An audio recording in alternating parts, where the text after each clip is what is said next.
আসসালামু আলাইকুম প্রিয় দর্শক, আজকে একটা স্ট্রিট লাইট নিয়ে আসছি। সান হাউস নামে স্ট্রিট লাইট। এটা হলো 150 ওয়াট। 150 ওয়াট। এটা পুরো রাত ব্যাকআপ টাইম। আপনারা এটা ব্যবহার করতে পারেন মসজিদ, মাদ্রাসা, কবরস্থান, গির্জা, আপনার শ্মশান, যে কোনো স্থানে এটা ব্যবহার করতে পারেন, বাড়ির আশেপাশে। এটা 1 বছর রিপ্লেসমেন্ট গ্যারান্টি। এটা আমি আপনাদের একটু চালাই দেখাই। এই যে এটা অন্ধকারে জ্বলবে, চার্জিং টাইম বন্ধ হয়ে যাবে, অটো, একদম অটো। এই যে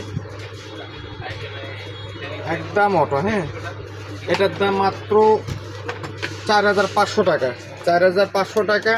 এটা হোম ডেলিভারি ফ্রি। এটার সাথে থাকবে স্ট্যান্ড থাকবে, নাট থাকবে, রোল বল থাকবে, কিছু স্ক্রু থাকবে, চমৎকার একটা রিমোট থাকবে। রিমোট দিয়ে আপনার আলো বাড়াতে পারেন, কমাতে পারেন, অফ অন সব ধরনের কাজ করতে পারেন রিমোট দিয়ে। এটার সাথে ব্যাটারি পাবেন। তো প্রিয় দর্শক, যারা নিতে চাচ্ছেন আপনারা আমাদের সাথে যোগাযোগ করবেন। আপনার নাম মাত্র 500 থেকে 1000 টাকা অ্যাডভান্স করবেন, বুকিং মানি। আপনার ঘরে বসে মাল বুঝে পেয়ে বাকি টাকা পরিশোধ করার সুযোগ রয়েছে। আপনারা যারা নিতে চাচ্ছেন আমাদের হোয়াটসঅ্যাপ ইমো নাম্বারে যোগাযোগ করবেন। আসসালামু আলাইকুম।